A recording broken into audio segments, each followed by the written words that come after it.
आज हम बनाएंगे साबूदाने का बहुत ही क्रिस्पी और कुरकुरा सा नाश्ता।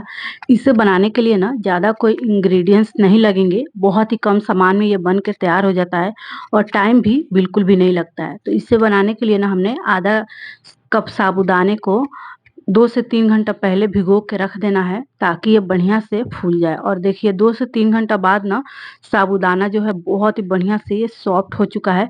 देखिए अपने क्वांटिटी में ना बिल्कुल डबल हो चुका है और ये बहुत ही आसानी से हाथों से जब हम मैश कर रहे हैं ना तो बहुत ही आसानी से ये मैश हो जा रहा है। तो इसको तो हम साइड में रखेंगे और यहाँ पे हम लेंगे पतले वाले ग्रेटर और इसको ना यहाँ पे 2 से 3 उबले हुए आलू लेंगे तो ग्रेटर से ना इन आलूओं को ग्रेट कर लेना है। नहीं तो आप इसे मैश करके भी ले सकते हैं, लेकिन बड़ा सा ना कोई गुठली वगैरह ना रहे, इस तरीके से आप लोग मैश कर लीजिएगा।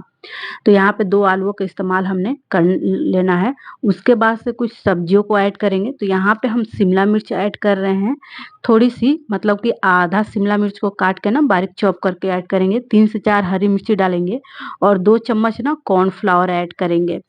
ज़्यादा कॉर्नफ्लावर ऐड नहीं करना है, इससे जो है ना बहुत ही बढ़िया सी बाउंडिंग आएगी। नमक डालेंगे स्वाद के अनुसार, हल्दी पाउडर ऐड कर देना है इसमें और उसके बाद से ना मिला के अच्छे से हाथों से मसल-मसल के ना मिक्स देना है, मिला लेना है। इस तरीके से करने से ना ये बहुत ही बढ़िया से मिक्स हो जाएगा और मसल-मसल के इसको मिलाएँगे ताकि आलू जो है ना वो साबूदाने में अच्छे से चिपक जाए। तो यहाँ पे 1 से 2 मिनट लगेंगे इसको, जैसे हम आटे के लिए डो लगाते हैं ना बिल्कुल उसी तरीके से इसको मसल-मसल के गूँथ-गूँथ के अच्छे से मिलाना है। और यहाँ पे देखिए 1 मिनट के बाद ना ये बहुत ही बढ़िया से सॉफ्ट हो चुका है और एक-दूसरे में अच्छी सी इसकी बाउंडिंग हो रही है। तो इसी तरीके का हमारा डो जो है वो चाहिए। तो इसको ना अच्छे से सेट करने के लिए ना रख देंगे 5 मिनट के लिए, अगर टाइम है तो, नहीं है तो 1-2 मिनट के लिए इसको ज़रूर रखिएगा। इस तरीके से ना ये बहुत ही बढ़िया से सेट हो जाता है। अब हाथों में थोड़ी-सी कुकिंग ऑयल लगाएँगे और इसको ना इस तरीके से इसको टिकिया का शेप देना है हमको। और आप लोग चाहें ना तो इसको लंबे-लंबे कटलेट की तरह फिंगर्स रोल्स की तरह भी बना सकते हैं। यहाँ पे हम गोल-गोल कटलेट की तरह बना रहे हैं, तो इसी तरीके से ना सभी को हमें बना लेना है और यहाँ पे हम सभी को बना लेंगे। देखिए एक और हम बना के दिखा रहे हैं, बिल्कुल भी ये हाथों में चिपकता नहीं है और ये फटता भी नहीं है, क्रैक्स भी किनारे से नहीं होते हैं। तो इसी तरीके से हमने सभी को बना लेना है। अब चलते हैं गैस चूल्हे की तरफ, तो यहाँ पे हमने कढ़ाई रख दिया था, फ्राई पैन। उसके बाद तेल डालेंगे और तेल जब गरम हो जाए ना तो एक-एक करके कटलेट को डालते जाएँगे। एक बार में जितना आएगा ना उतना ही हम डालेंगे, ज़्यादा इसमें नहीं डालेंगे। उसके बाद से इसको पकने के लिए छोड़ेंगे 2 से 3 मिनट के लिए। जब एक तरफ हो जाए ना तो फिर पलटेंगे और गैस के फ्लेम को हमें मीडियम रखना है, ना ज़्यादा हाई रखना है और ना ही ज़्यादा लो रखना है।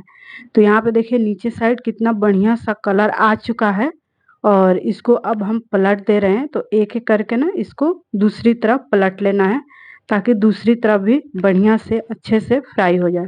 आप लोग चाहे तो इसे डीप फ्राई भी कर सकते हो। डीप फ्राई में ये और बढ़िया से अंदर तक बिल्कुल तेल में फ्राई होगा, मतलब लेकिन हम यहाँ पे शैलो फ्राई कर रहे हैं, थोड़ा-सा हेल्दी वे में हम बना रहे हैं, तो इसलिए हम यहाँ पे शैलो फ्राई कर रहे हैं।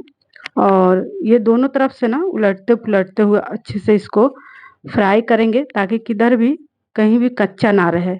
तो यहाँ पे अब बिल्कुल हो चुका है, अब इसे निकाल लेते हैं। तो यहाँ पे हमने सभी को निकाल लेना है और निकाल के हमने यहाँ पे सर्व कर लिया है प्लेट में।